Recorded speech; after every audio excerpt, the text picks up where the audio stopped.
저는 조금 생소하실지 모르겠는데요.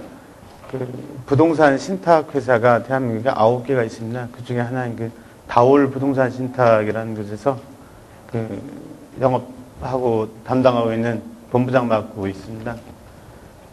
오늘 제가 이렇게 사실은 강의 부탁을 받고 별 부담 없는 마음으로 왔습니다. 제가 전문적으로 강의를 하는 사람도 아니고 그냥 기업에서 열심히 영업해서 돈 버는 그런 일을 하는 사람인데, 다만 타이틀을 강의라고는 했지만 제 입장에서는 보면 제가 하고 있는 업무의 소개, 설명, 그리고 전반적으로 지금 IMF 이후에 우리 한국에 들어온 부동산 금융이 어떻게 지금 정착되고 접목되고 있는가, 이런 거에 대한 그거를 소개를 하는 그 정도라고 생각을 하고 왔는데요.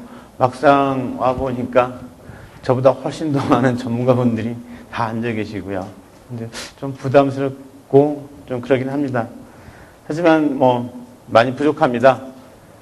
이해를 좀 해주시고요. 제가 준비를 해온 거니까 여러분께 설명을 드리겠습니다. 내용은 제가 5개 꼭지로 나눴는데요. 2개 꼭지 정도를 1시간 정도 하고 나머지 3개 꼭지 1시간 하는데, 조금 일찍 제 설명을 마치고 오늘 제가 설명드린 거에 대한 질문하고 제가 아는 범위 내에서 답변하는 그런 시간을 좀 갖도록 하겠습니다.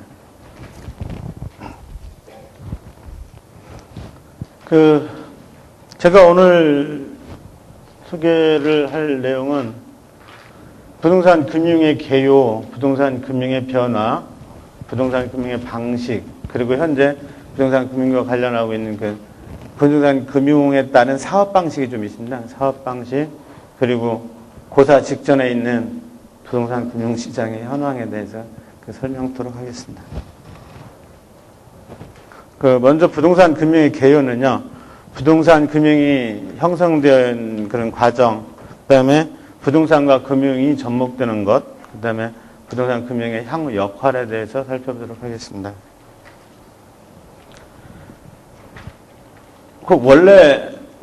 원래라고 하긴 그렇지만은 부동산에 대한 금융이 IMF 이전에는 사실 제가 보는 현재 이 부동산 금융이라는 용어를 쓰고 있는 현재 시점에서 볼 때는 거의 전무했었다라고 말씀을 감히 드릴 수 있을 만큼 위안역이 이전에는 부동산 금융이라는 게 사실 없었습니다.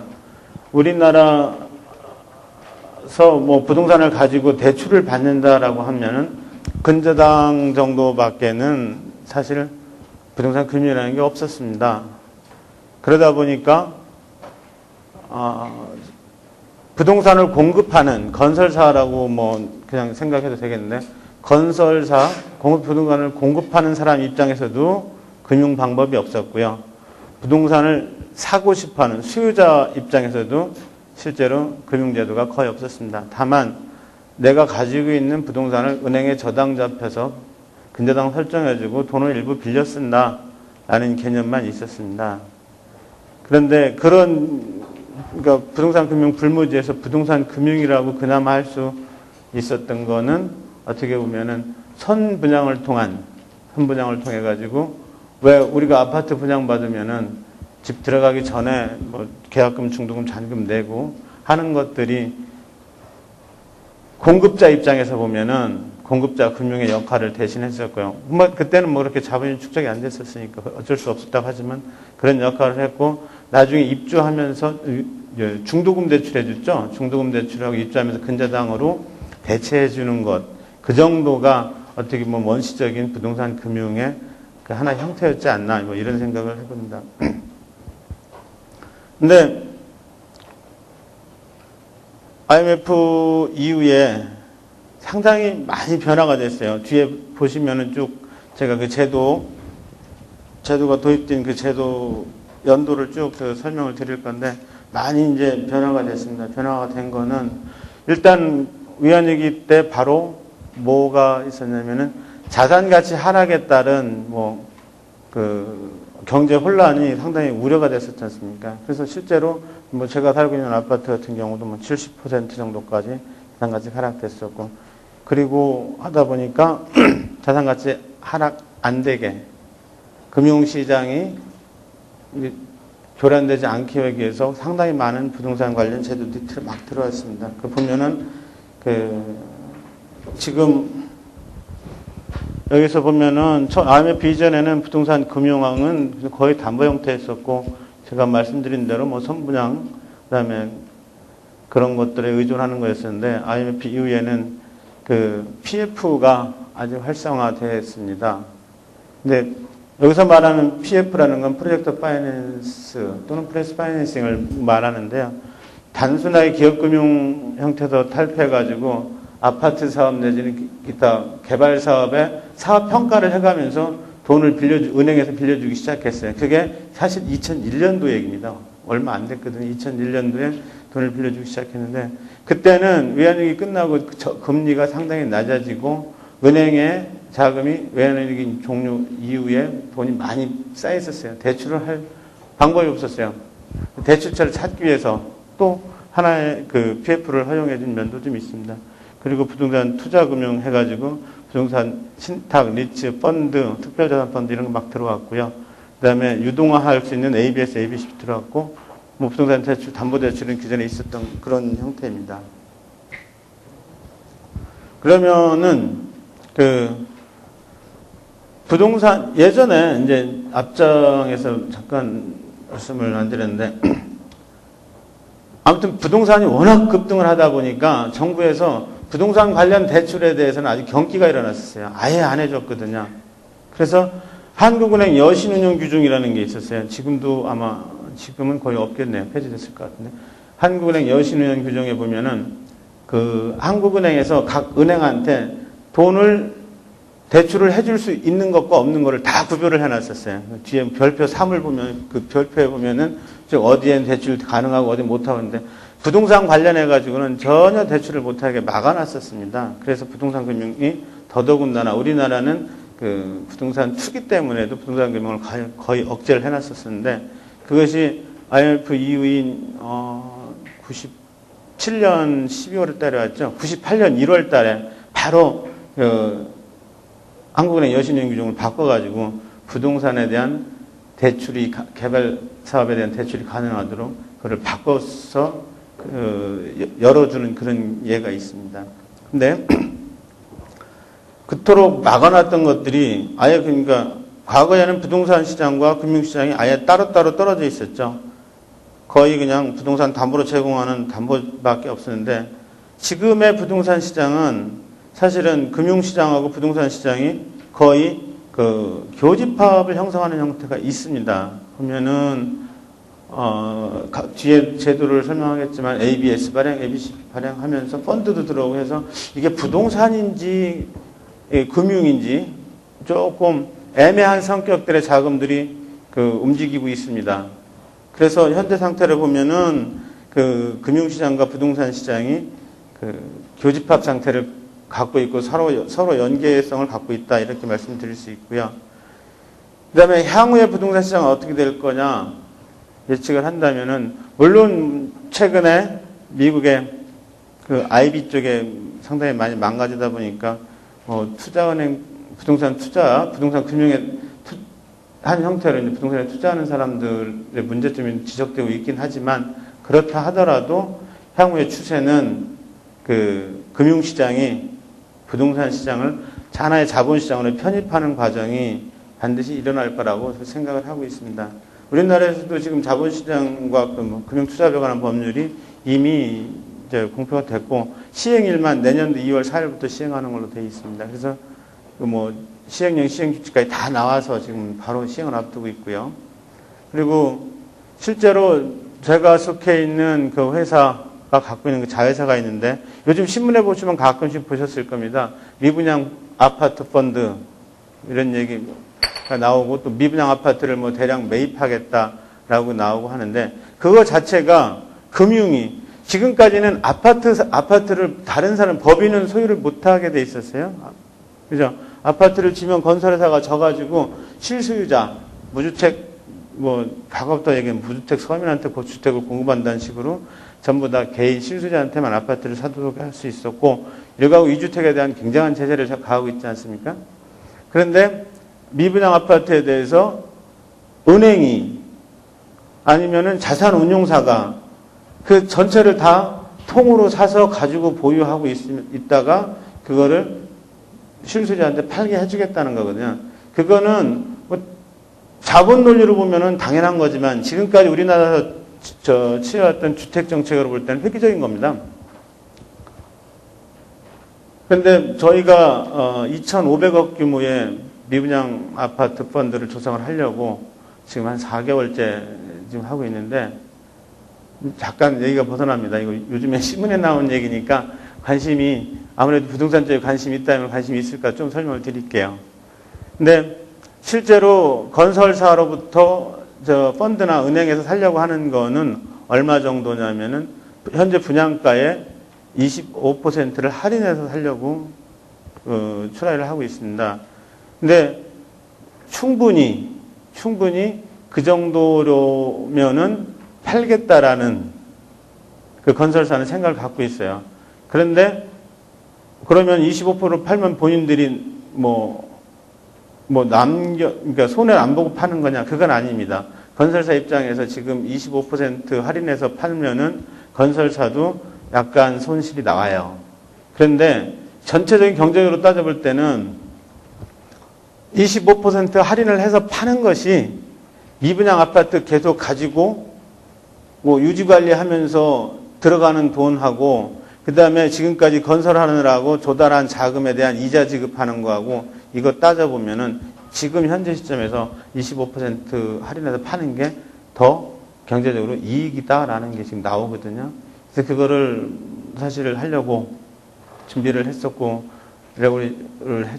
협상을 쭉 해왔는데 가장 결정적으로 걸린 거는 브랜드 가치를 훼손시킬 수 있다라는 판단에서, 지금 당장 건설사가 이거를 파는 건 경제적으로 이익임에도 불구하고 기존의 건설사가 쌓아온 브랜드 가치, 있지 않습니까? 무슨 삼성 같으면 레미안이고 GS 같으면 자이, 이런 브랜드 가치를 한꺼번에 떨어뜨릴 수 있다. 그리고 영민원, 기존에 분양받았던 사람들이 와서 나도 이렇게 해달라고 우겼을 때 그 영민원, 그 다음에 지금 현재 당장 25% 할인해서 팔았을 때 손실 나는 부분에 대한 내부적 책임, 이런 문제들이 현실적으로 업무상 걸리더라고요. 저희는 그냥 경제적으로만 따져가지고 이문인데 이렇게 팔면 남는 건데 왜 안 파냐, 팔아라 라고 얘기를 했는데, 실제 안으로 파고 들어가서 보니까 경제 외적인 문제가 더 많이 있더라. 그래서 실제로 선뜻 내 거를 손해보지만 더 손해를 안 보기 위해서 25% 할인해서 팔겠다라고 나오는 회사가 많지가 않았습니다.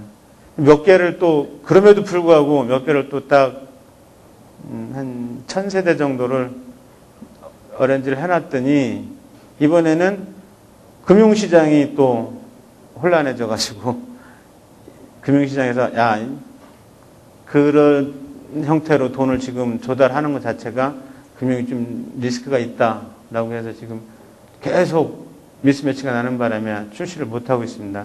정부에서 이번에 KB은행에서 산다고 하는 것들도 아마 발표는 그렇게 해도 실질적으로 실무에 들어가 보면은 제가 말씀드린 그런 문제점들 때문에 아마 쉽지는 않을 것 같습니다. 잠깐 이제 딴 얘기였고요. 그런 것 자체가 금융이 부동산을 아예 다 미분양물을 통매입한다는 것 자체가 과거에는 있었지 않았습니까? 없었지 않습니까? 그죠? 그것이 금융시장이 부동산 시장을 지금 편입해 가는 과정이라고 보이고요. 또 하나 형태는 어떤 게 있냐면은 그러니까 땅만 지금 저쪽에 공평동 그런 데 가보면 지금 그 도심 재개발하지 않습니까? 그 토지만 다 사놓은 상태에서 건축 인허가도 안 밟았는데 용적률 계산해서 앞으로 건물 세울 거를 생각해서 부동산 펀드들이 건물 매입 계약을 치고 있습니다. 그러니까 땅 계약만 해놓고 한 상태에서 아직 건축 허가도 안 나고 심의 건축 허가도 안 나는데 이미 자산운용사들은 나중에 완성된 건물을 평당 뭐 2천만 원 선에서 2,100만 원 선에 내가 매입을 하겠다라고 매입 계약을 쓰고 계약금을 주고 있어요. 그래서 공급자 입장, 그러니까 건설사 입장에서는 참 편한 거죠. 왜냐하면 앞으로 건축 허가 내서 집 계속 건축을 하면은 그 건축비가 전부 다 그 자산운용사 쪽에서 돈이 나오니까요. 그죠? 근데 그런 것도 과거에는 없었던 방식입니다. 그것도 내내 금융이 부동산 시장을 편입해 가는 과정이라고 보시면 될 것 같아요. 그런 것들이 지금 종종 좀 일어나고 있습니다. 사실 주택도 주택법이라는 그 실소유자에 대한 공급을 이유로 해서 주택법에 별도의 제약이 없다라고 하면은 아마 그 개발 사업에 눈 뜨고 해안 있는 사람들은 주택을 미리 펀드에다가 팔아먹는 그런 작업도 어떻게 보면 선물 같은 그런 작업도 앞으로는 가능해질 수 있다라는 것이 지금 시장의 변화 추세입니다. 그래서 부동산 금융의 역할은 현재는 뭐 자동차를 제가 하나 그려놨는데요.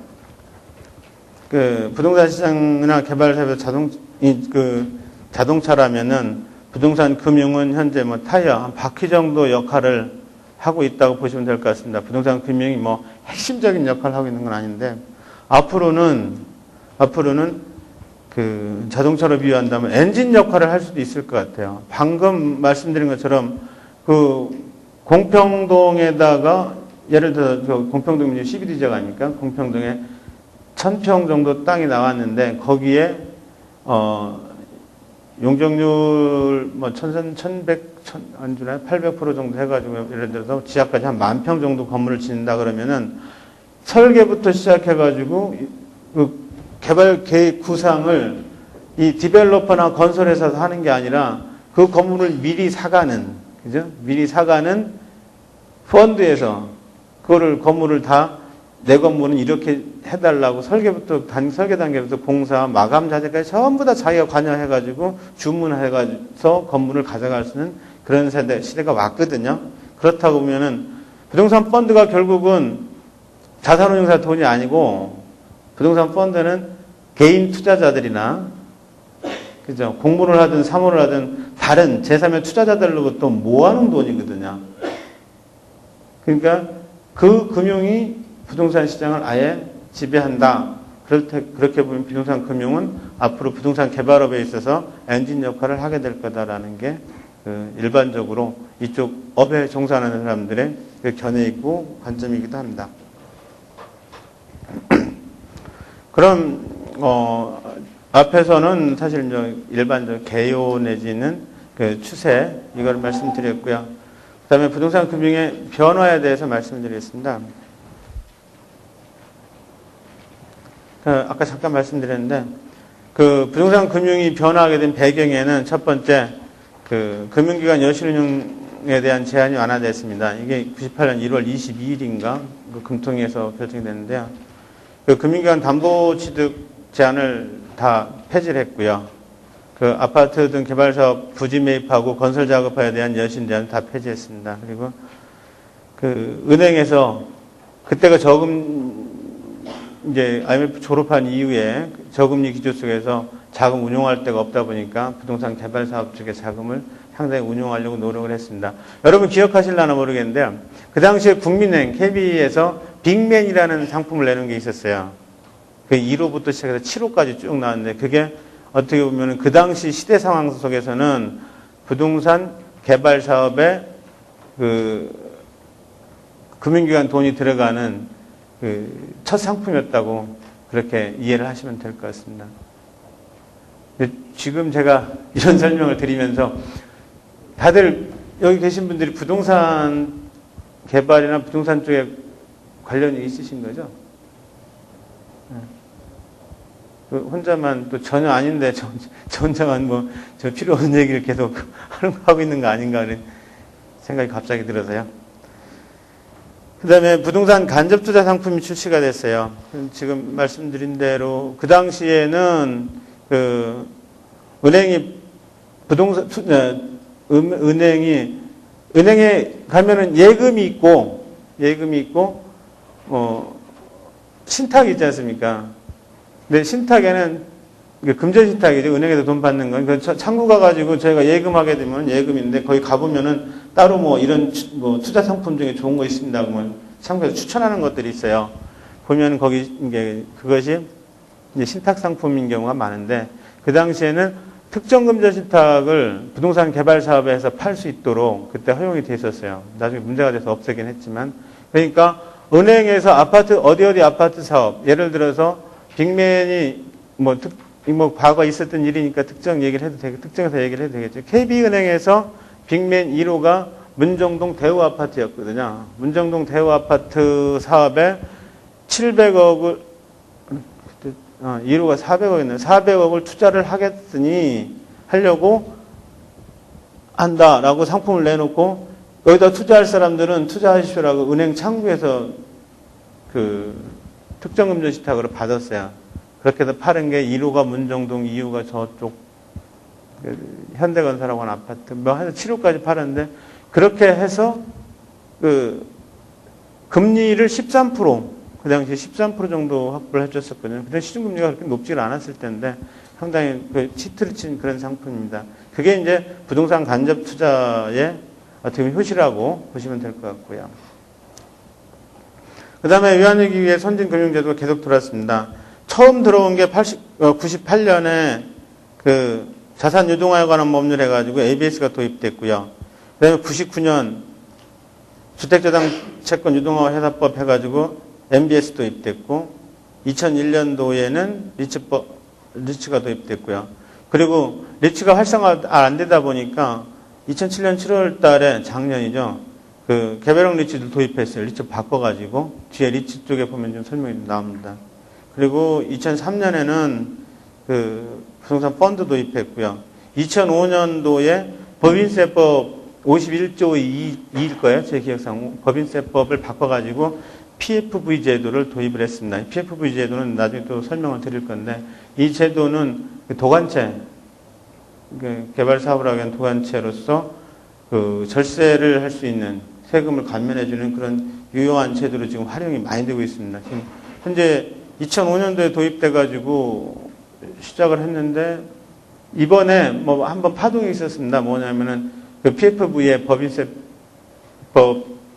그 조세 감면해주는 걸 이번에 법 개정해가지고 그걸 폐지하겠다 하는 바람에 그냥 한번 파동이 있었는데 계속 유지하는 걸로 그렇게 돼 있고요. 제가 그것 때문에 알아봤더니 한 100여 개 PFV가 지금 설립돼서 대한민국에서 개발사업 운영하고 있더라고요. 그럼 금융제도 변화는 어떻게 됐냐? 앞에 건 제도가 도입된 거였었고요. 이제 특징을 보면은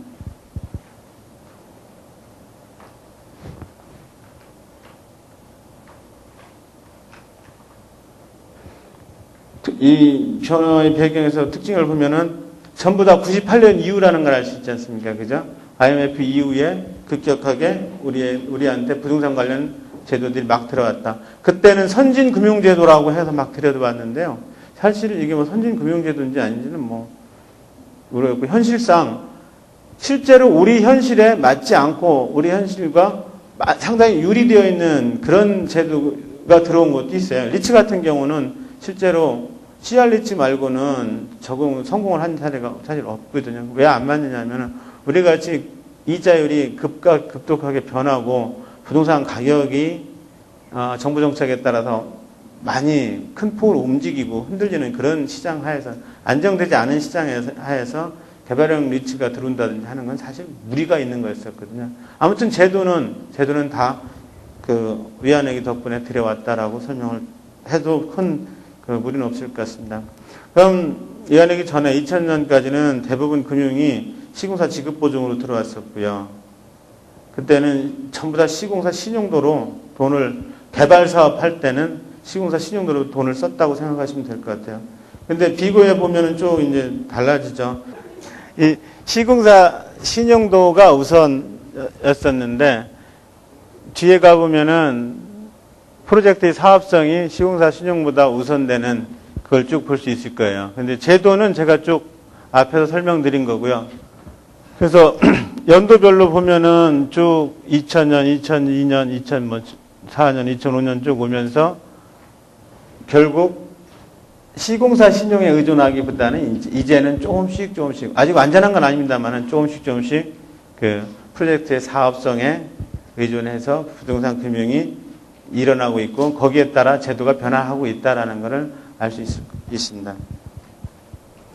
그러면 이제 금융이 변하다 보니까 물론 여기 계신 분들 대부분 다 이제 개발 사업이나 부동산 쪽에 관심이 있을 텐데 그러면은 개발 시장은 어떻게 변화했냐를 말씀을 드리겠습니다. 기존에는 개발 사업 형태가 시공사가 직접 땅을 사가지고 용지부라는 걸 운영했죠. 용지부, 자체 사업부 뭐 이런 거 운영하면서 직접 땅을 사가지고 개발 사업을 하거나 아니면 지주하고 공동으로 지주 공동사업 형태로 사업을 하면서 지주가 시행사가 되거나 시공사가 시행사가 되거나 그런 형태가 많이 있었는데요. EPF가 활성화되고 부동산 금융이 활성화되면서 사업 시행을 기존 사업 주체로부터 분리시키는 작업이 상당히 급속하게 일어나고 있습니다. 그 얘기는 뭐냐면 기존의 사업 시행자가 인허가를 받은 다음에 허가받은 허가권을 제3자한테 그러니까 객관적으로 사업을 할 수 있는 제3자한테 넘겨놓는 거예요. 사업 독립성을 확보하기 위해서. 왜 그 독립성을 확보해야 되냐면은 어떻든 그 사업에 참여한 사람들은 그 사업만 잘 되면은 기존의 시행사는 망하더라도 내가 돈 빌려준 금융기관 입장에서 돈 빌려준 걸 제대로 받아나가야 된다라는 그런 판단에 사업과 시행을 분리하는 그런 그 제도들이 나타났습니다. 물론 그 전에 사업과 시행을 분리하는 방법 중에 하나가 신탁을 맡겨서 신탁회사가 사업 시행자가 돼가지고 사업하는 방법이 있었고요. 그 다음에 새로 생긴 것이 이제 SPC 설립하는 방법. 그냥 페이퍼 컴퍼니 설립해놓고 하는 방법이 있었고, 근데 그거는 제도가 완비되지 않았기 때문에 상당히 그 세무당국에서 문제를 많이 삼았어요. 그리고 최근 2005년도 바뀌었다가는 PFV 설립하는 방법은 법이 아예 뒤에 설명되겠지만 아예 페이퍼 컴퍼니를 설립을 해서 사업 시행을 하는 경우에는 취득세 50% 감면해주고 90% 이상 배당하면 법인세도 안 물리겠다라고 아예 확실하게 제도를 도입을 해놨습니다. 그런 것들은 그 부동산 금융이 들어와서 사업 시행을 바꾸는 그러니까 부동산 시행 방법을 바꾸는 그런 계기라고 볼 수 있어요. 그래서 사업의 시행이 분리됐다는 거고요. 그러다 보니까 전문 디벨로퍼들이 막 등장을 합니다. 물론 뭐 여기 계신 분들 중에서 디벨로퍼 하시는 분도 계실 거고 앞으로 디벨로퍼를 하시고 싶은 분도 계실 건데요. 꿈꾸는 분도 계실 건데 사실 꼭 내 돈이 아니어도 땅을 보는 안목하고 사업을 엮는 네트워크만 가지고 있으면 건설사나 뭐 신탁사나 아니면 금융기관이나 이 사람들 네트워크만 갖고 있으면 초기 많은 자금 안 가지고도 개발 사업을 할 수 있어요. 뭐 주변에 저 같은 경우에 뭐 마트에서 이 지역에다가 마트를 들어갔는데 누구를 시켜서 작업을 해야 될지 모르겠다. 대신에 여기다 하게 되면은 그 소매점이죠. 내 소매점에 몇 평은 얼마에 사줄 수 있다라고 하면서 땅 작업할 수 있는 시행사를 하나 좀 모색을 해서 작업을 해주면은 좋겠다라는 의뢰를 받은 적이 있어요.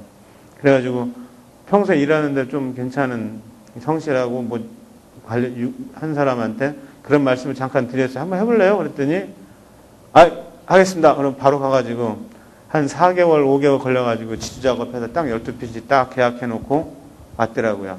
그때 그런 얘기 했었죠. 아직도 유효하다면은 어디 마트라고 하면 그렇고 아무튼 그 소매점 하는 그 업체를 큰 기업인데 소개해 주십시오. 갖다 줬더니 딱 좋다 그러더라고요. 그래서 그거를 지금 이제 금융권이 다 일어나서 시공사 붙여서 이제 착공 단계에 와 있는데 그런 사람들은 그 그러니까 물론 뭐 찾아달라고 한쪽은 그쪽 소매를 하는 그쪽이긴 하지만 그런 노하우나 그런 눈을 가진 사람은 본인은 결국 자기 돈 안 들이고 개발 사업 시행 주체가 돼서 그 사업을 끌고 가는 경우도 있습니다. 그러다 보니까 전문 디벨로퍼들이 등장해서 그런 사업을 끌고 가고 있고요. 그러다 보니까 또 말썽이 생겼죠. 뭐 아무나 다 개발 사업 한다 그래가지고 또 뭐 시장이 좀 어렵다. 그리고 피해 사례, 옛날 그 굿모닝 시티 같은 그런 피해 사례가 많이 발생한다 해가지고 2007년에는 부동산 개발업 관리 및 육성에 관한 법률 해가지고 이런 재미난 법을 하나 또 건설교육등부에서 만들어놨어요. 반듯하게 못 그리네요. 그래서 이 법에 따라 가지고 앞으로 시행을 하려면 자본금 5억 이상 가지고 다 인허가한테 등록하고 시행을 하도록 그렇게 되어 있습니다. 그 다음에 또 하나 들자면은 부동산 개발 관련 업무가 세분화, 전문화돼 가고 있어요. 전에는 뭐 건설사나 이쪽에서 알아서 다 하고 지주는 그냥 내 땅만 내놓으면 됐었는데 개발 사업하는데 각종 그러니까 뭐 토지 취득한다든가 인허가 띄고 부동산 금융, 분양 마케팅, 부동산 관리 아무튼 유관 업무로 다 세분화돼 가지고 각 분야별로 전문가들이 나타나고 있습니다. 대부분 지금 이 전문가분들은 당초부터 이쪽 분야에 밝았던 게 아니라 기존에 아파트 내지는 뭐 개발 건설 사업 그리고 상가 개발을 하면서 본인이 조금 아는 부분을 계속 유관 지식들하고 그런 것들을 자꾸 섭렵해 가면서 자기가 거기에 스페셜리스트가 돼가고 있는 과정이거든요. 그러니까 저희도 일하다 보면은 이제 협력업체가 그러니까 자주 발생하는데 프로젝트마다 협력업체가 발생되는데 그 협력업체하고 얘기를 하다 보면은 확연하게 구별되는 와 진짜 이 사람들은 공부도 많이 했고 일을 잘한다라고 하는 사람들이 있거든요. 그러면은 그 다음번에 다른 일을 할 때 그 사람들을 소개를 해줘요. 아 이게 진짜 잘하더라 이러고 특히 뭐 광고나 분양대행 같은 경우 그런 업체들이 이제 있는데 그렇게 부동산 개발 관련해서 또 세분화 돼가고 있습니다. 거기서 또 전문가가 또 새로 나타나고 있고요. 그리고 하나는 전문화 대형화된 그 금융기관이 시장을 주도하고 있습니다. 지금은. 그러니까 돈 주는 사람 마음이에요. 쉽게 얘기하면 시장에서 돈 가지고 나 그럼 안 할래. 뭐 내 마음대로 해줘. 내가 원하는 대로 해줘라고 사업구도를 계속 금융이 요구하는 금융이 유리한 쪽으로 계속 사업구도를 바꿔가고 있어요. 그래서 금융기관이 지금 개발시장은 금융기관이 주도를 하고 있습니다. 그러면 다음은 부동산 금융의 방식에 대해서 잠깐 설명을 드리겠습니다. 부동산 금융의 방식은 돈을 주는 사람이 어떤 형태로 어떤 모양으로 돈을 주느냐 이런 얘기인데요.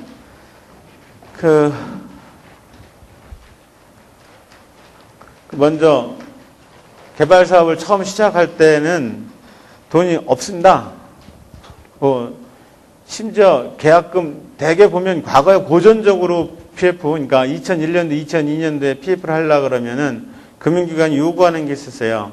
5가지를 요구했었습니다. 첫 번째 여기는 안 나와 있는데 최소한 땅값의 10%는 본인이 좀 조달해서 자기 돈으로 내십시오.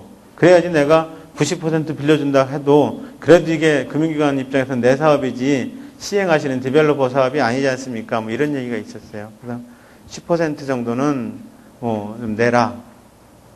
그리고 두 번째 사업 인허가까지 그러니까 사업 허가까지 받는 건 몰라도 거기까지는 안 바랄 테니까 최소한 사업 심의는 받아서 건축 심의 같은 경우 심의는 받아서 이게 사업 인허가 받는데 문제가 없다는 거를 좀 내가 알게 해다고 이런 것들이 금융기관 초창기에 금융기관에서 요구하는 내용이었어요. 왜냐하면 금융기관은 건설사나 뭐 시행사가 아니기 때문에 인허가 나는지 안 나는지 모르지 않습니까? 그죠?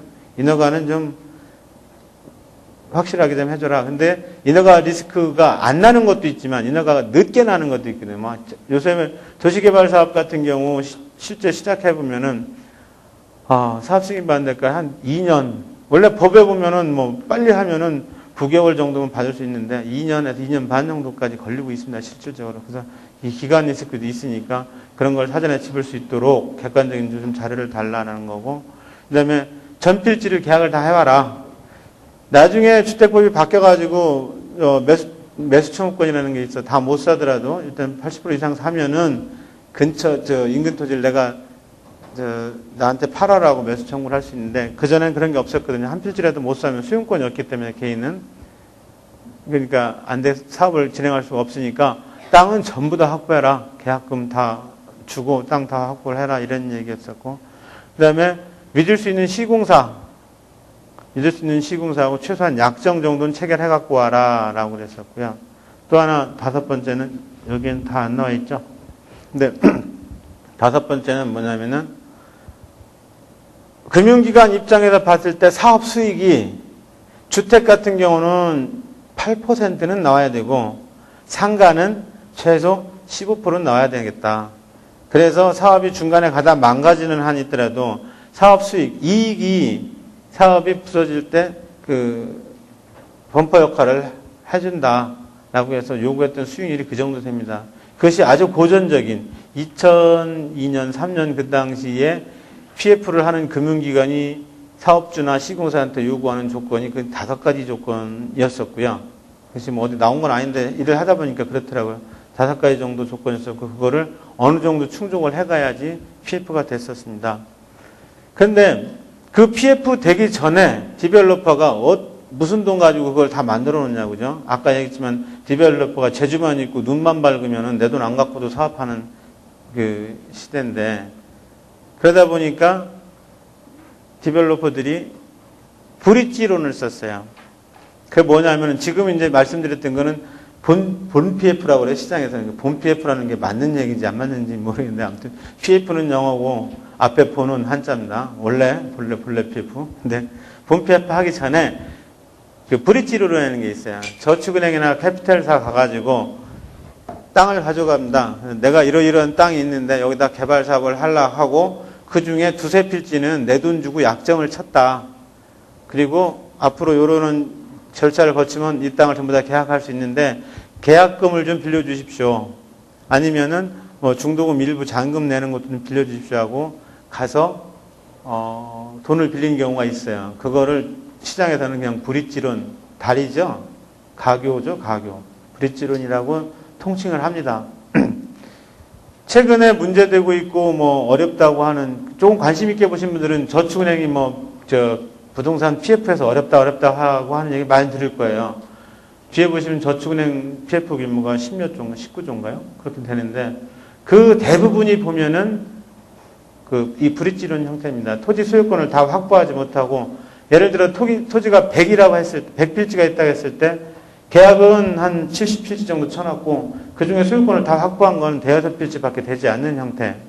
칠판 있으면 설명을 드리는데 말로 설명드리게 그런 경우를 브릿지론이라고 합니다. 그래서 토지 확보가 다 되고 아까 말씀드렸던 그런 5가지 조건이 확보되면 이제 전체 토지비를 다 포함해서 금융기관 은행에서 최근에 뭐 되게 많이 하는 데는 신한은행, 우리하나, KB, 농협 이 정도가 많이 이 본 PF를 해줬는데 그런 PF를 해가지고 이제 사업을 스타트하는 그런 형태로 가고 있습니다. 제가 말씀드린 게 여기 나온 거 다예요. 브릿지론과 본 PF, 1금융권에 나가는 금융하는 그런 형태로 지금 대부분 PF가 형성되어 왔고 시장에서 이 PF 형태로 차지하는 게 거의 한 80%는 됩니다. 나머지 뒤에 설명하는 것들은 이제 새로 기법이 도입되긴 했는데 그렇게 크지 않고 있고요. 근데 그전에는 부동산 펀드가 뭐 그렇게 부동산 시장에서 PF로 많은 역할을 하진 않았어요. 대부분 보면 은행 PF가 많았고요. 근데 이제 최근 들어서 부동산 펀드가 활성화되고 있습니다. 활성화되고 있는데 미국 금융시장이 IB 시장이 저러지만 않았다면은 아마 훨씬 더 빨라졌을 것 같아요. 지금 해외 자금이 저희 같은 경우도 CCP라고 그래가지고 네덜란드 연기금 자금이 저희한테 그러니까 국내에서 운용을 해달라고 오파를 해서 지금 그 업무를 진행하고 있는데 그런 자금들이 상당히 많아요. 그런 것들이 다 어디로 들어오냐면 부동산 펀드를 빅클 이용해서 들어오고 있습니다. 뭐 내용은 부동산 펀드 내용은 뭐 그 구조나 이런 것들은 그냥 그림 보시면은 다 이해하실 것 같고요. 그 부동산 펀드가 늘어나는 추세 있고 우리나라 자산운용사가 거의 지금 60개 정도가 하고 있는 자산운용사 있는데 자산운용사는 대개 보면은 뭐 개인으로부터 자금을 받아서 그걸 운용해주고 운용 수익을 나눠주는 그런 회사 아닙니까? 근데 부동산 쪽에 자산운용을 하고 있는 부동산 물론 전문 자산운용사도 있지만 부동산 쪽에 하는 데는 전부 다 전문 자산운용사 포함해서 한 10개에서 13개 정도밖에 안 될 정도로 아직 펀드가 활성화되지는 않은데 향후는 많은 자금이 지금 시장의 PF의 한 50% 이상을 부동산 펀드로 조달하는 그런 시기가 한 2, 3년 내에 오지 않을까 이런 생각을 갖고 있습니다. 그래서 부동산 자산운용 쪽에도 관심을 가져야 될 그럴 필요가 있을 것 같습니다. 펀드의 구조는 제가 이 도표로 유인물로 대신을 하겠습니다. 이거 다 설명하자면 뭐 저희 오늘 2시간인데 강의를 다 못할 것 같네요. 대신에 펀드 유형은 좀 설명을 드릴게요. 선순위가 있고요. 시니어론이라고 그러는데 선순위가 있고 중순위 메자닌형이 있습니다. 그리고 이제 에쿼티 투자는 지분형이 있고요. 그런 거는 뭐냐면은 한 펀드라 하더라도 형식을 달리하는 거죠. 보면은 실무에서는 트렌치 1, 2, 3 해가지고 위험이 적은 펀드는 금리가 그러니까 수익률이 작고요. 제일 마지막에 위험이 큰 펀드, 에쿼티 펀드 같은 경우는 수익률이 높아지는 그래서 그거를 같이 섞는 그러니까 한 사업에 100억이 예를 들어서 1000억이 들어간다 그러면은 선순위 대출 한 300억 그 다음에 중순위로 500억 그 다음에 그러니까 에쿼티로 한 200억 해서 마지막 에쿼티 수익률은 시니어는 선순위 대출보다 거의 더블 정도의 수익률을 가져가는 그런 식으로 그 구조를 짜고 있습니다. 그래서 펀드의 유형은 이렇다고 보시면 될 것 같고요. 그 다음에 미분양 아파트 펀드 얘기 나온 거는 아까 설명을 제가 드렸기 때문에 생략을 하겠습니다. 이 중에 하나 특징이 있는 거는 아까 미분양 펀드가 잘 안 되는 경우를 설명을 했었지 않습니까? 근데 또 하나 어려운 게 펀드 구조에서 또 어려운 건 뭐냐면은 부동산 펀드는 만기가 있습니다. 예를 들어서 제가 자산운용사라면 여러분들한테 3년 동안 저한테 돈을 맡기면은 3년간 이렇게 운용을 해서 3년 후에 원금하고 수익을 다 드리겠습니다. 라고 돈을 모아야 돼요. 만기가 있는 상품입니다. 부동산 펀드는. 그런데 만약에 펀드가 아파트를 샀다가 3년 가도 다 못 팔았을 때 그거는 이제 펀드는 청산을 해야 되는데 그러니까 엑싯을 해야 되는데 못 팔 수 있거든요. 그죠? 지금 모르는 거 아닙니까? 지금 상황. 그래서 그 엑싯 구조, 청산할 때 구조가 만약에 남으면은 원래 건설회사 너네가 남은 거는 어떤 조건으로 다시 바이백 사달라라는 조건을 펀드가 지금 넣고 있어요. 그러니까 자산운용사 입장에서는 자신이 없는 거죠. 3년 만기 딱 끝났을 때 이걸 다 팔아서 돈으로 수익으로 싹 돌려줄 수 있는 자신이 좀 부족한 거예요. 그래서 그런 옵션을 넣다 보니까 그것도 펀드를 만드는데 걸림돌이 되고 있습니다. 현재는. 네, 그런 거 아까 설명을 좀 드렸네요.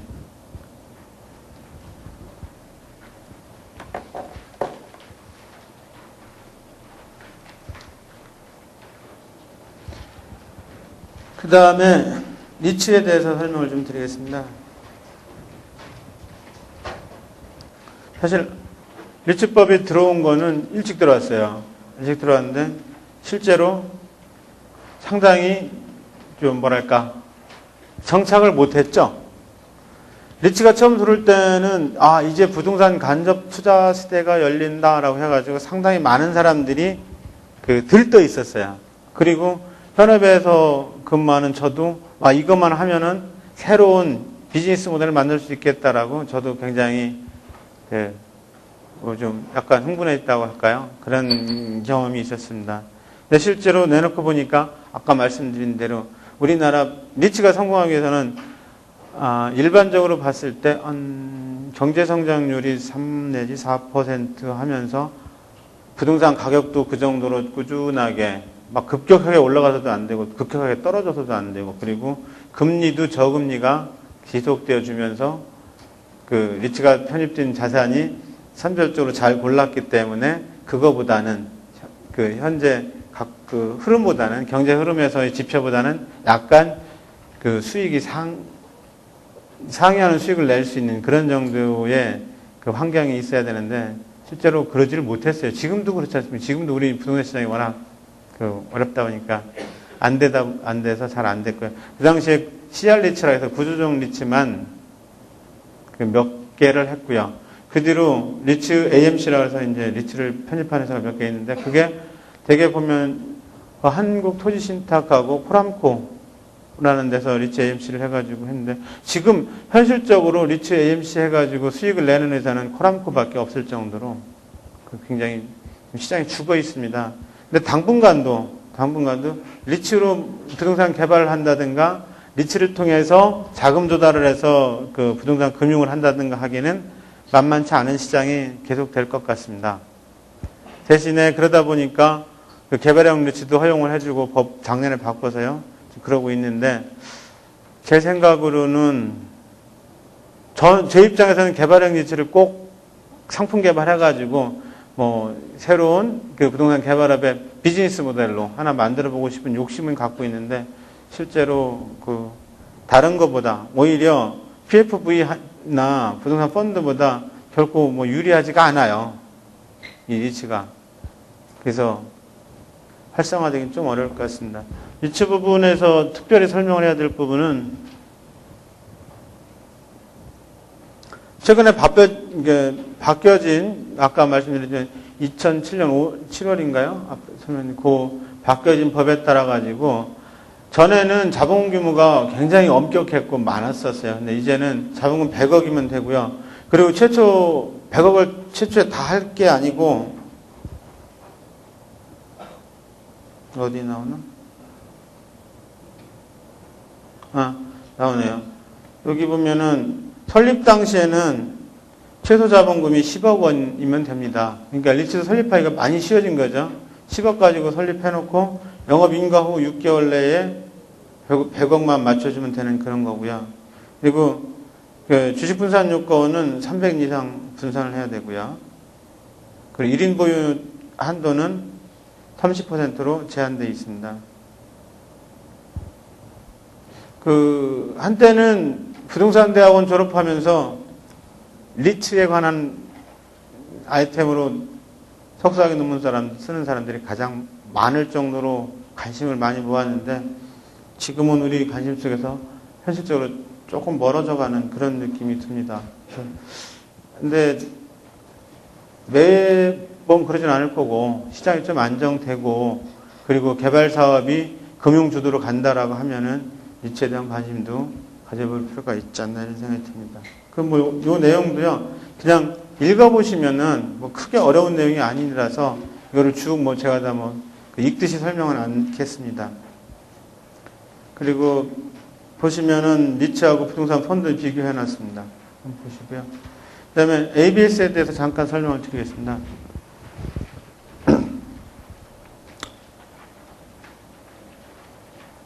ABS는 이제 어떻게 보면은 기존에 한번 일어난 부동산 PF라든지 아니면 뭐 분양이라든지 일어난 대출을 가지고, 그걸 가지고 자산 보유자가 그걸 유동화 시켜가지고 조기에 회수하는 그런 금융기법의 하나입니다. 실제로 우리나라, 지금 미국에서 저렇게 IB 쪽이 많이 어려워진 거는, 우리는 기존 대출 가지고 파생 상품이라고 만들어낸 것이 사실 ABS밖에 없어요. 근데 제가 저는 미국을 잘 모릅니다. 출장 가느라고 몇 번 가봤고, 미국 금융제에 대해서, 특히 부동산 금융에 대해서 연구하지는 않았는데, 최근에 경제지에서 나오는 얘기를 쭉 나름대로 왜 그런지 하고, 무슨 문제인가 하고 보니까, 그걸 가지고 상당히 많은 부분 이제 2차, 3차로 파생 상품을 만들어서 파는 거. 그러니까 어떻게 보면 경제학에서 배웠던 대출의 승수 효과라고 그러나요? 그런데 뭐 이제 전문 지식은 안 갖고 있는데 그러다 보니까 계속 대출 채권을 팔고 파는 걸 또 팔고 하면서 하다 보니까 그런 사고가 생기지 않았나 그런 생각이 들더라고요.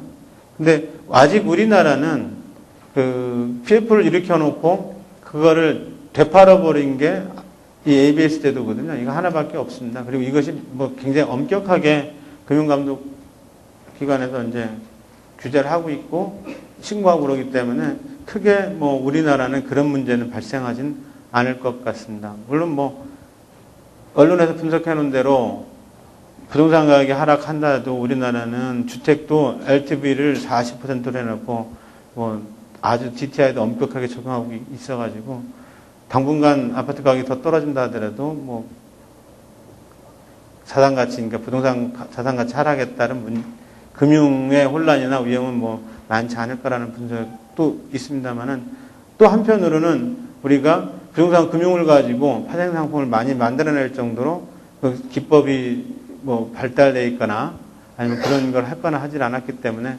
거기서 오는 위험도 그렇게 크진 않을 거라고 그런 생각이 듭니다. ABS 발행 구도인데요. 이것도 그냥 한번 쭉 보시면 바로 이해가 가실 거예요. 큰 어려움이 없는 거고요.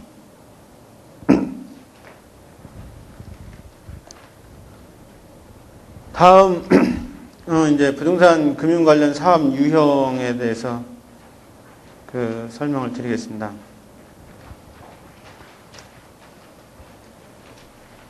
이 부동산 관련 사업 유형이라는 게 왜 여기서 갑자기 또 설명이 필요한지를 먼저 설명해야 될 거 아니에요. 앞서 말씀드렸죠.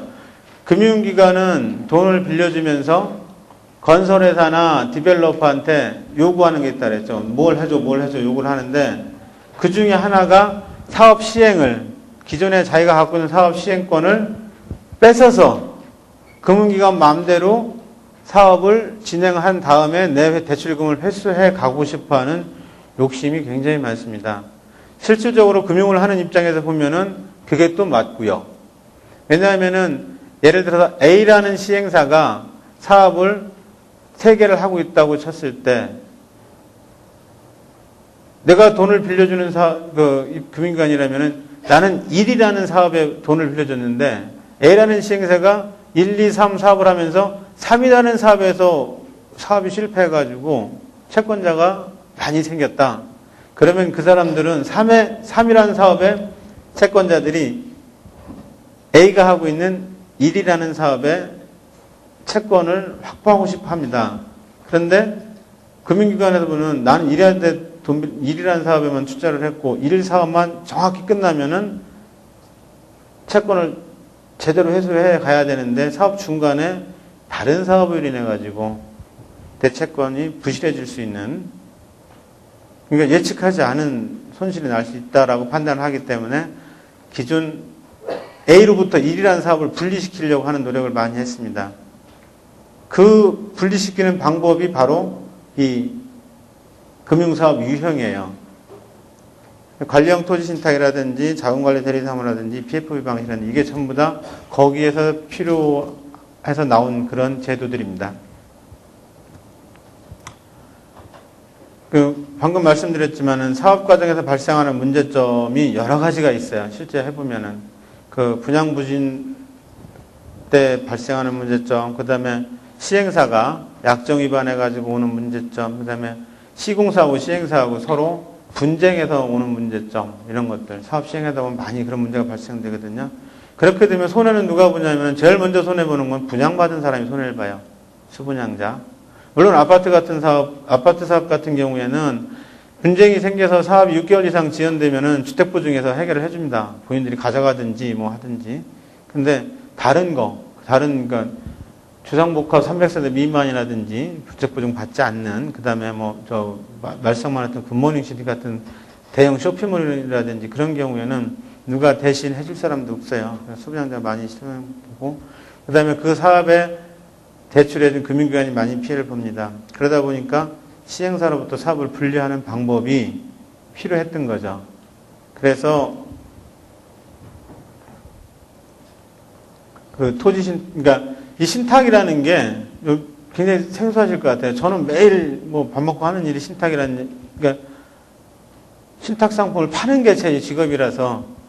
근데 아마 굉장히 생소하실 것 같아요. 신탁이라는 거는 뭐냐면요. 내 재산을 내가 믿는 사람한테 맡겨놓고, 당신이 내가 맡겨놓은 그 신탁의 본질이죠. 목적대로 당신이 알아서 다 관리 처분한 다음에 나한테 수익을 돌려주든지 땅을 그러니까 내가 맡겨놓은 걸 돌려주든지 해달라고 하는 맡겨놓는 그런 제도입니다. 그런데 재미난 거는 대내외적으로 물론 우리가 명의신탁 하는데 명의신탁이 아니고 완전한 소유권을 넘겨주는 겁니다.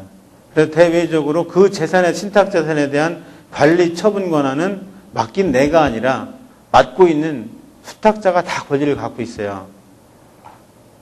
그러니까 신탁회사 맡겨놓으면 신탁회사가 그 재산을 어떻게 처분을 하든 간에 그거는 다 유효해요. 근데 신탁재산에는 특징이 있어가지고 신탁재산은 위탁자 재산, 땅을 맡겨놓은 사람 재산도 아니고 맡고 있는 내 재산도 아니에요. 그래서 신탁재산에는 어떤 사람도 강제 집행을 할 수 없도록 되어 있습니다. 그리고 재산 자체는 상속도 안 되고요. 아무튼 독립된, 인격만 없이 독립된 그런 재산으로 취급이 됩니다. 그러다 보니까 신탁사한테 땅도 맡겨놓고 사업 시행권도 맡겨놓게 되면은 기존에 사업 시행을 해둔 사람은 아예 그 사업에서 절연이 돼요. 아무 일도 안 하고 나중에 신탁사가 사업 다 하고 나서 사업 수익 주면 그 수익만 받아가는. 이것이 아파트 사업이나 뭐 쇼핑몰 사업 같은 경우는 분양해서 땅 건물 하나도 없고 남은 수익만 돈으로 찾아갈 수 있는 그런 제도입니다.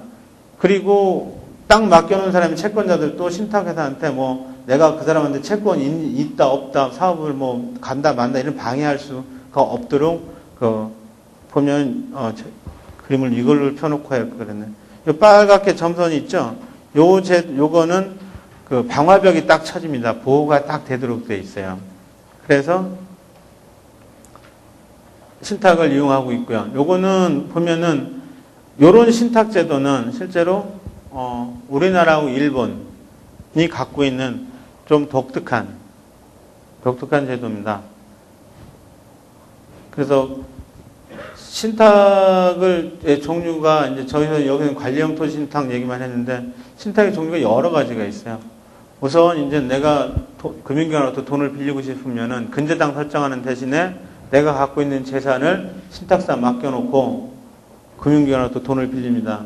그리고 나중에 내가 돈을 갚으면은 신탁사가 갖고 있는 신탁 재산을 다시 나한테 돌려주는데, 근저당 설정해놓고 말소하듯이 돌려주는데, 만약에 돈을 못 갚게 되면은 금융기관이 신탁회사한테 이 사람 돈 못 갚았으니까 이거 한가에서 팔아가지고 내 돈 먼저 갚아주세요라고 요청을 하게 되면은 바로 신탁회사는 공매해가지고 팔아서 그 돈을 채무자 대신해서 먼저 그 금융기관 돈 갚아주고 남는 돈이 있으면 이제 원래 맡긴 사람한테 주는 그런 담보 신탁도 있고, 또 처분 신탁이라 그래가지고 내가 땅을 팔고 싶은데 땅을 살 사람을 못 찾든가 아니면 팔 사람과 살 사람이 있는데 둘 간에 그 거래 조건이 복잡해가지고 시간이 많이 걸린다든지 아니면 서로 믿을 수 없다든지 그런 경우에는 신탁회사에다 재산을 맡겨놓고 거래 조건이 다 끝난 다음에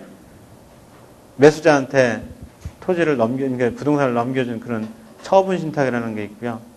또 장기적으로 내가 출장을 가거나 아니면 내가 재산을 관리할 수 없는 상태에 있는 경우에는 신탁사한테 재산을 맡겨놓고 내가 그걸 관리할 수 있는 상태로 왔을 때 나한테 재산을 돌려달라고 하려고 하는 그런 관리 신탁도 있고, 최근에 문제가 돼가지고 그 사회적 문제가 된 쇼핑몰 그러니까 주택 이외에 건물 선분양하려고 하면은 법으로 분양관리 신탁이라 해서 신탁회사 딱 맡겨놓고 자금 관리를 신탁회사가 꼭 해라라고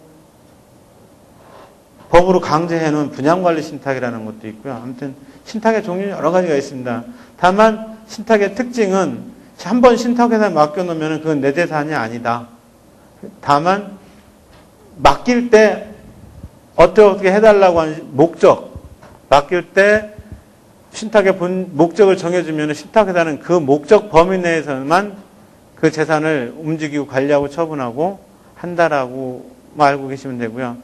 그러다 보니까 신탁재산은 그 와중에 신탁재산은 독립성이 있어가지고 신탁재산에 대해서는 다른 사람, 신탁 이외의 사람이, 그러니까 제3자가 그 재산에 대해서 강제 집행을 하지 못한다라는 걸 알고 계시면 될 것 같습니다. 그래서 그 토지 신탁 상품이라는 것도 결국 시행사로부터 사업을 분리해가지고 그 완전하게 채권 확보할 때까지는 신탁사가 알아서 대신 해달라고 하는 그런 상품으로 이해를 하시면 될 것 같습니다. 그 뭐 좀 더 구체적인 얘기들은 한번 그 자료를 보시면 좀 알 것 같고요. 그다음에 자금관리 대리사무라는 게 있습니다. 아까 토지 신탁이라는 거는 사업 시행권. 그러니까 여러분한테 내가 이제 예를 들어서 아파트를 공급한다 그러면은 공급하는 자, 매각하는 사람이 신탁사 이름으로 매각하는 거가 토지 신탁이라고 하면은 자금관리 대리사무라는 거는 돈을 빌려주는 금융기관 입장에서 어떻든 간에 이 돈만 나는 확보하면 된다라는 생각을 갖고 있거든요. 왜? 수부장자로부터 받은 돈만 보호해서 내 재산만 내가 대출한 것만 받으면 된다는 생각을 갖고 있기 때문에 자금관리를 제3자한테 시키는 경우가 있습니다.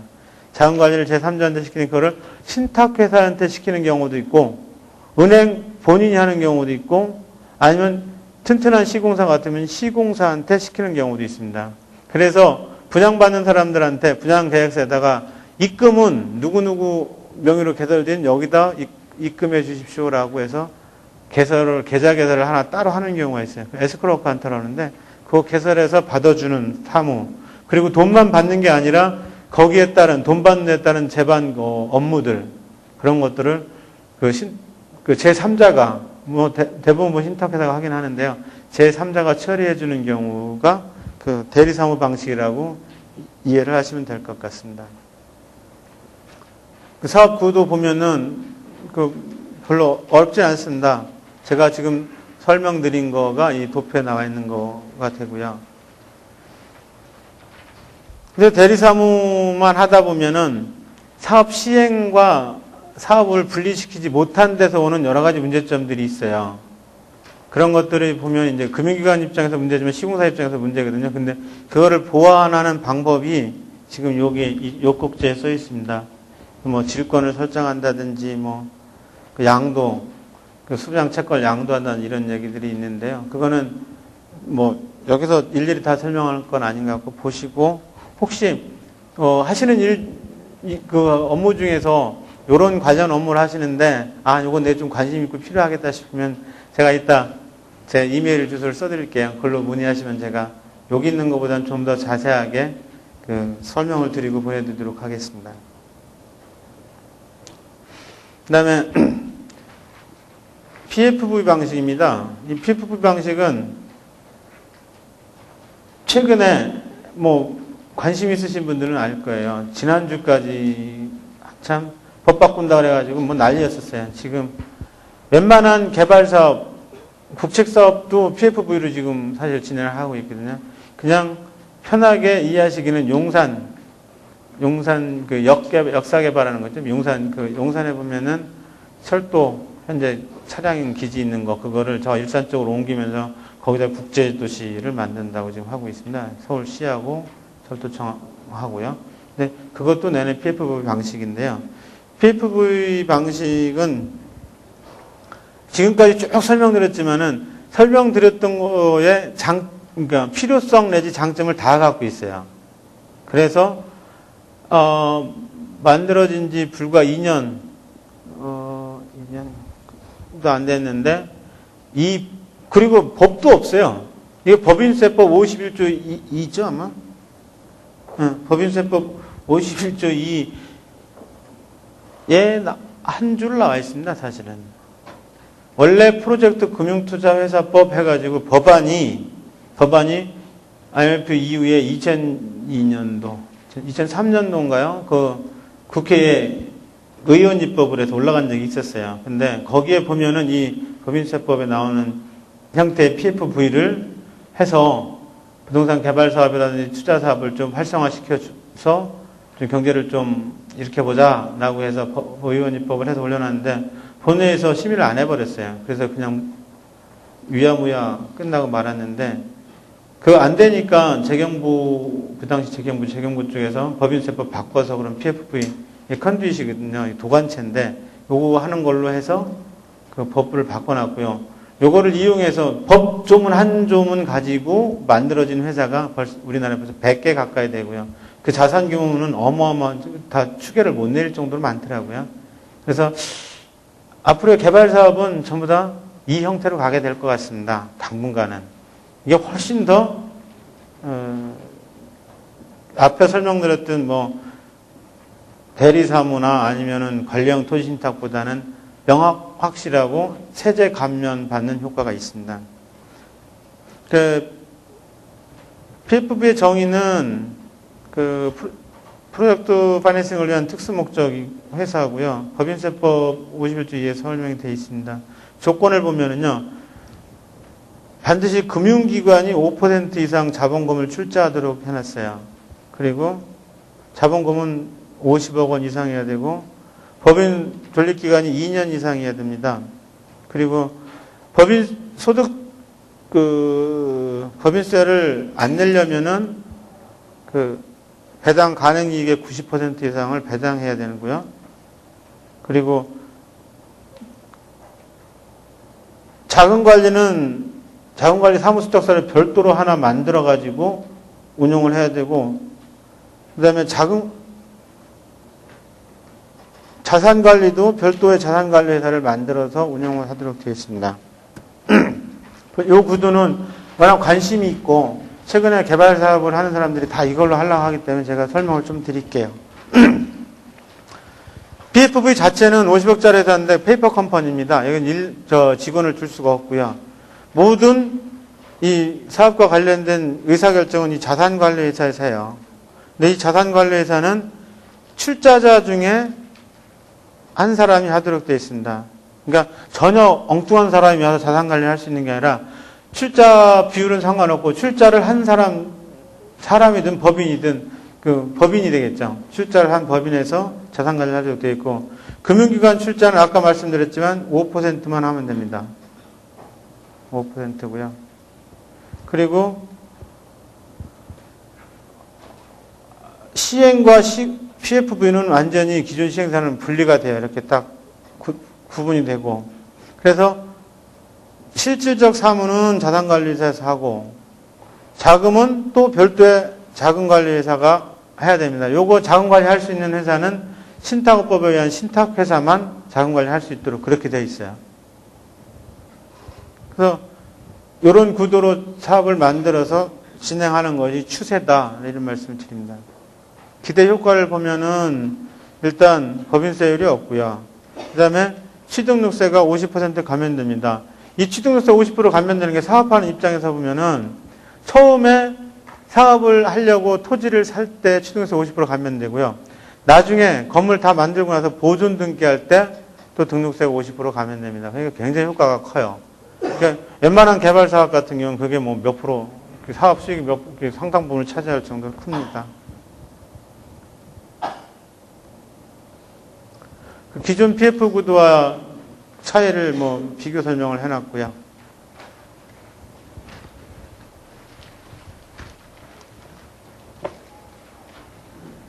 다음은 그럼 현재 부동산 금융시장은 어떻게 되고 있나를 설명을 드리겠습니다. 현재 부동산 금융시장의 규모는 금년 6월 말 현재로 80조에서 100조 정도 규모로 추산하고 있습니다. 근데 무슨 통계가 수치가 80조에서 100조, 20조나 차이 나냐라고 저도 의아스럽게 생각을 했습니다. 근데 실제로 부동산 금융시장의 정의 자체가 지금 정확하게 안 돼 있는 상태입니다. 어떤 것까지 부동산 금융으로 볼 거냐. 시장, 협의의 시장, 우리 공부하다 보면 광의의 시장, 협의의 시장 하는데 어느 규모까지 부동산 시장으로 볼 거냐라고 하는데 거기에서 이런 갭이 있는 것 같고요. 실제로는 여기 나오는 거는 부동산 관련 PF 시장을 추산했을 때 80에서 100조 정도 되지 않나 이런 생각이 듭니다. 그 밑에 보면은요. 은행권 PF가 금년 말 현재 단위를 안 써놨네. 이게 조입니다. 죄송합니다. 47조 9천억 정도 되고요. 근데 06, 07, 08 보면 계속 늘어났습니다. 은행권이 PF한 게 단위가 조입니다. 47.9니까 47조 9천억 정도 되고요. 은행 말고 저축은행 PF가 12조 2천억. 이 자료는 금융감독원 자료입니다. 금융감독원에서 실제로 이 정도 된다라고 발표를 한 거고요. 여기에 들어가지 않은 또 다른 PF가 있습니다. 여기는 은행 PF하고 저축은행만 있는데 보험사, 생명보험사에서 자금운용을 위한 PF를 한 경우가 있고요. 그 다음에 캐피탈사에서 PF를 또 하고 있고요. 근데 그 규모는 통계치가 안 나와요. 지금 이제 우리가 아직 시장이 세분화되고 발달되고 하지 않아서 그런지 어쨌든 그 규모는 안 나오는데 그 규모까지 포함해서 이제 100조, 여기서 나오는 것만 따지면은 60조 좀 넘나요? 이제 그것까지 따져서 그렇다고 80에서 100조라고 얘기를 하고 있고요. 그 다음에 밑에 두 개 부동산 PF 관련 ABS하고 부동산 PF 관련 ABCP가 있는데요. 요거는 위에 거는 잔액 기준이고 요거는 당해년도, 예를 들어서 2006년 말에는 2006년도 한 해 동안 부동산 PF 관련 ABS를 8조 8천억 찍었다. 이렇게 생각하시면 될 것 같고요. 그 개념이 조금 다릅니다. 그래서 비글 하나 써놨어요. 근데 보면은 ABS는 계속 줄어들었습니다. ABCP도 줄어들었고요. 근데 이런 것들이 부동산 PF 시장의 규모를 추정하는데 어떻게 보면은 이제 참고 자료가 될 수 있는 그런 거라고 보시면 될 것 같습니다.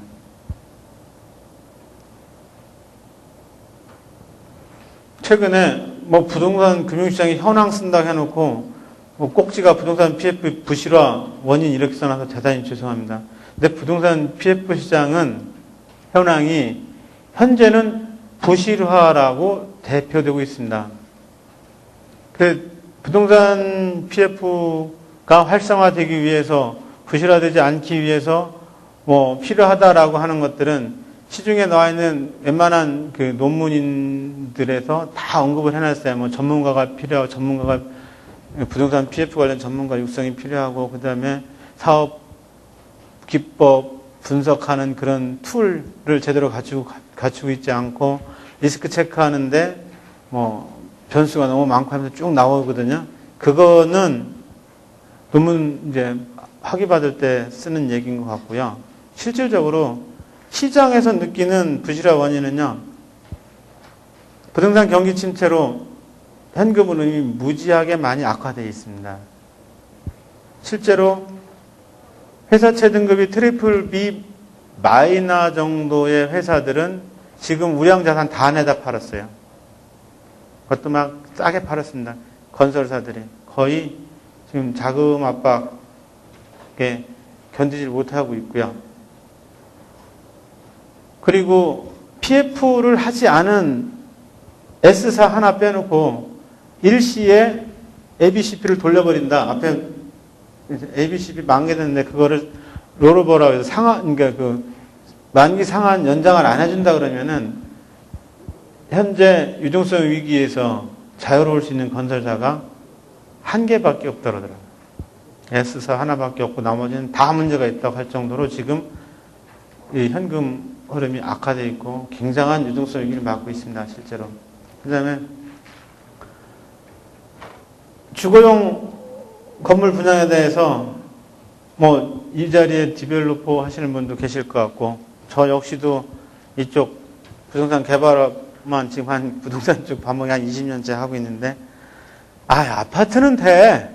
그럼 뭐 아파트 해놓으면 되지 않겠어? 라고 하는 막연한 기대 심리가 팽배했던 게 사실입니다.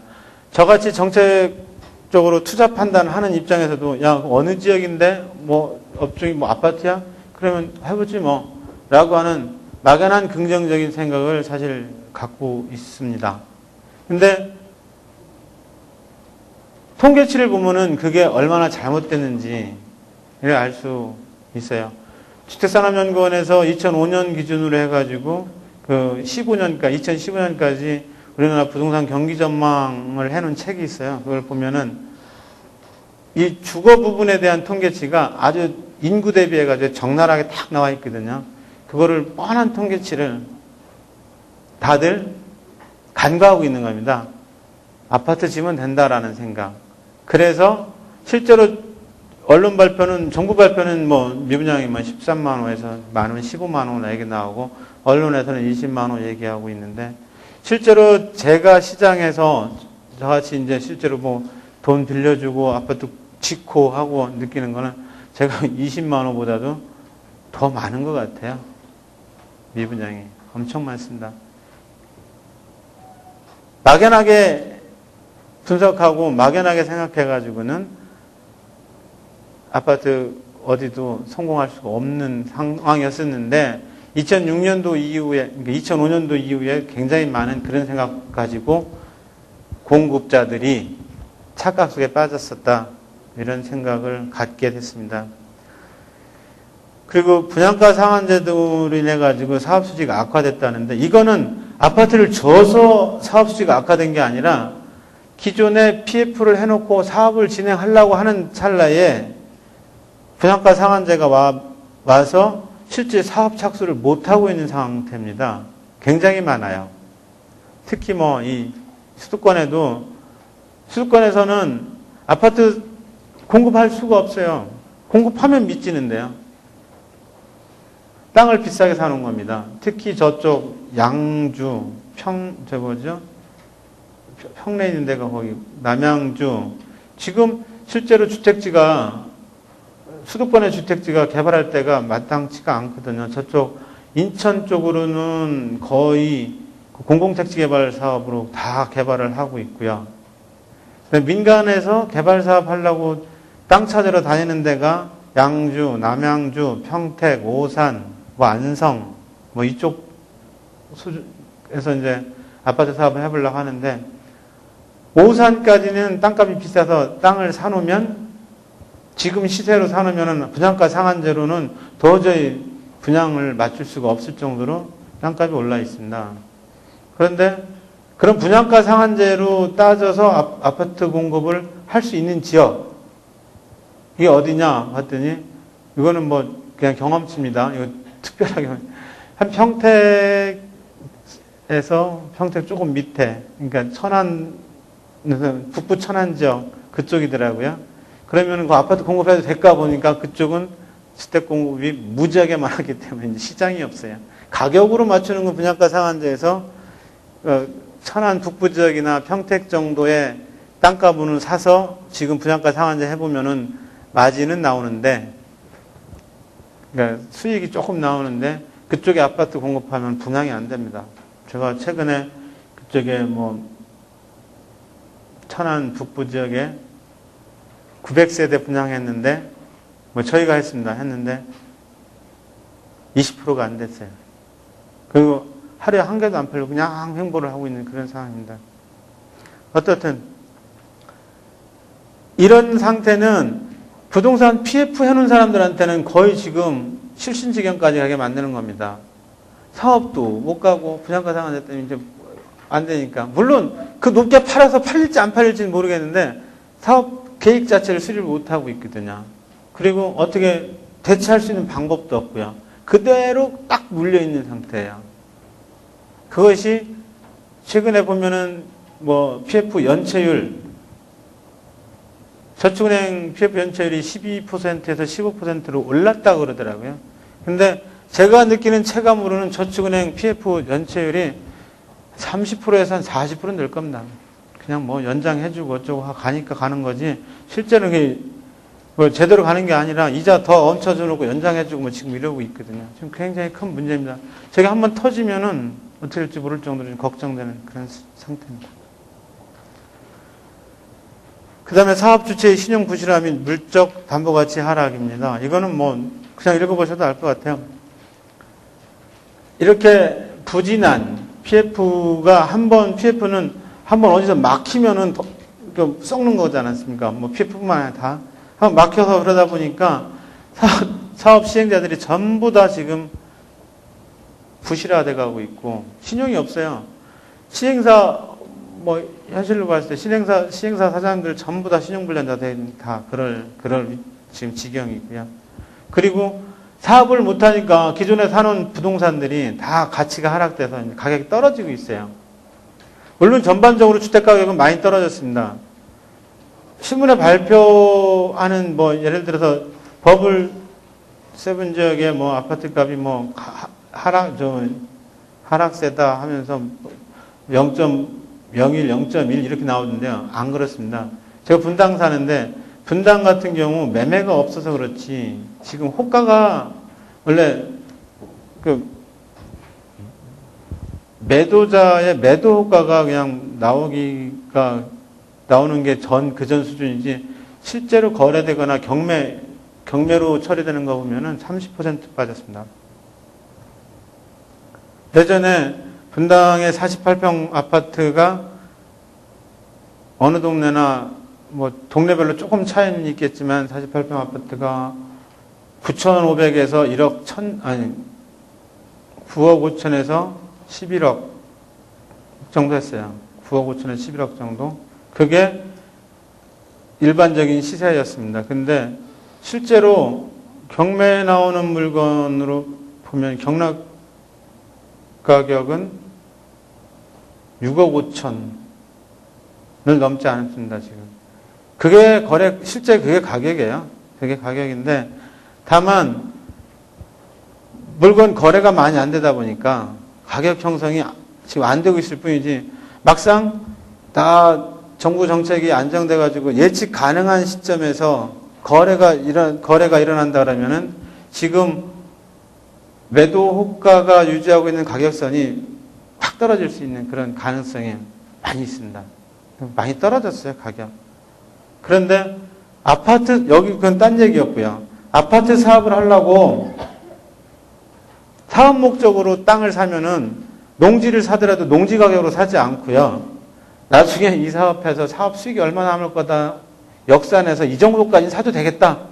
여기에서 경작하는 농지가 농민들끼리 팔고 산다면은 20만 원, 평당 20만 원짜리가 디벨로퍼가 들어가 사면은 여기다가 용도지역 바꿔서 직후하면은 나는 얼마 남으니까 용지 전체 땅값으로 100억을 했다. 100억으로 땅값을 잡아놓으면은 그 범위 내에서는 20만 원짜리 땅을 40만 원도 사고 50만 원도 살 수 있는 겁니다. 사업자 입장에서는. 그렇게 비싸게 사놨는데 사업이 못 가잖아요. 안 가잖아요. 그러니까 그게 사업으로 갔을 때는 가치가 있는 땅이었으나 못 가고 주저앉는 동안은 가치가 없지 않습니까? 가치가 뚝뚝 떨어져가지고 지금 담보 능력이 없는 거예요. 그걸 누가 사줘야지 담보가 능력이 있는데 담보 능력이 없는 그런 현실입니다.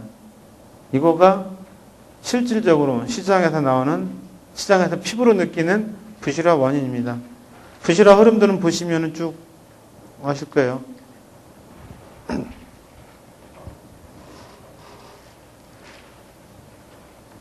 그러면은 부실화에 대한 대책은 무엇이냐?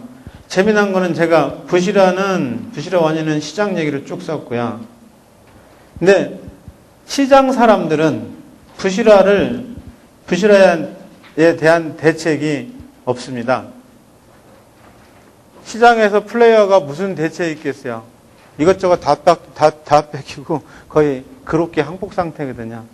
근데 문제가 된다면은 이게 큰 문제가 될 수 있습니다. 그래서 여기서 나오는 부실화에 대한 대책은 정부 대책입니다. 이게 시장 사람들은 대책이 없어요. 지금 뭐 예를 들어 제가 사업 시행을 한다 그러면은 PF에서 부실화됐는데 내가 무슨 대책을 내놓을 수 있겠습니까? 내놓을 수 없고요. 건설사도 내놓을 수가 없어요. 대형 건설사도 방법이 없습니다. 빨리 어떻게 이게 넘어가야 되는데 어떻게 하면 넘어갈까 생각하고 큰일 났다 생각하고 있지 스스로 뭔가 시장을 타게 해나갈 그런 힘은 시장에는 없습니다. 근데 아무도 없다고 해서 문제가 생기면은 우리도 뭐 아까 얘기했지만 미국 같은 상태는 아니겠지만 어떻든 80에서 100조가 되는 시장이 혼란이 온다 그러면은 이건 부동산만의 문제는 아니거든요. 여러 가지 문제가 생길 수 있어서 지금 정부 당국에서는 아마 여러 가지 대책하고 최악의 시나리오 뭐 이런 것까지도 그러니까 스트레스 테스트를 좀 하고 있는 것 같더라고요. 근데 정부 대책 나온 거 그대로 쓴 겁니다. 이거는 그 정부에서는 부동산 PF 대한 모니터링 강화하는 거하고 그다음에 대출 리스크 관리에서 모범 기준을 마련하겠다 이런 얘기를 지금 하고 있는데 이거는 뭐 꼭 여기다 발표 안 해도 기존에 해왔었던 거고 앞으로도 뭐 계속 할 것 같습니다. 근데 이거가 모니터링 한다고 해서 뭐 안 좋아진 게 좋아지고 그럴 수는 없는 것 같고요. 다만 규제가 좀 더 대출에 대한 부동산 PF에 대한 규제가 좀 더 강화되지 않을까 이런 생각을 하고 있습니다. 전반적으로 그 부동산 PF가 그러니까 부실화됐을 때 문제점은 뭐 그냥 쉽게 얘기해서 뭐 이럴 거다 저럴 거다 ABCD로 분류할 수 있는 그런 상태는 아니고요. 지금 저축은행이 만약에 문제가 되면은 부동산 PF가 문제가 아니라 저축은행에 저금해놓은 사람들이 문제가 되는 거거든요. 그죠? 그런 문제로 보셔야 되고 뭐 부동산 PF만의 문제는 아니다 이렇게 보야 될 것 같습니다. 여러 가지로 비상대책을 수립을 하고 있고 최근에 금융기관별로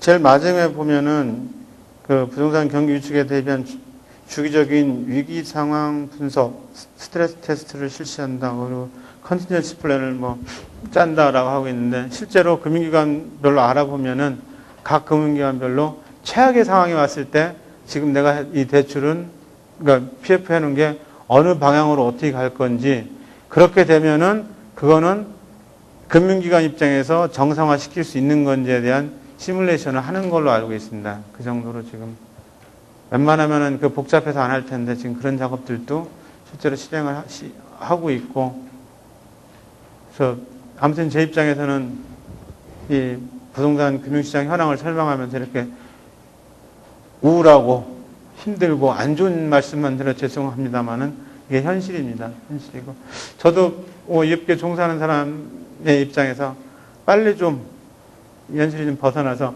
너무 급하게 성장해서 돈 많이 배운 것도 싫고요.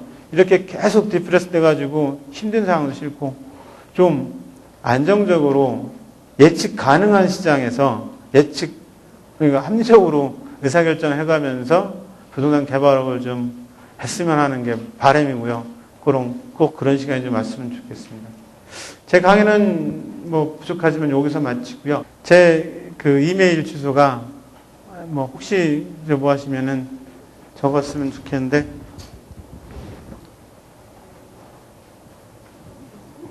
아이고 되게 어렵네요. 그 이니셜인데요. KHLEE입니다. 그러니까 이니셜 이국형의 국형에서 KHLEE 그다음에 흔히 골뱅이라고 그러죠. 골뱅이 daoltrust.com인데 DAOL daoltrust TRUST daoltrust.com 해서 저한테 메일 주시면은 업무 관련 거라든가 아니면 뭐 일상 사실은 전화는 거의 뭐 회의 중 아니면 뭐 무슨 중 해가지고 전화는 거의 못 받아요. 부재 중 전화를 하도 하기가 힘들어가지고 제 전화번호 그러니까 메일은 주시면은 제가 퇴근 시간을 뭐 늘려서라도 다 답변을 다 해드리니까 메일로 주시면은 제가 성실하게 답변을 드리겠습니다. 자, 그러면 마치겠습니다. 감사합니다.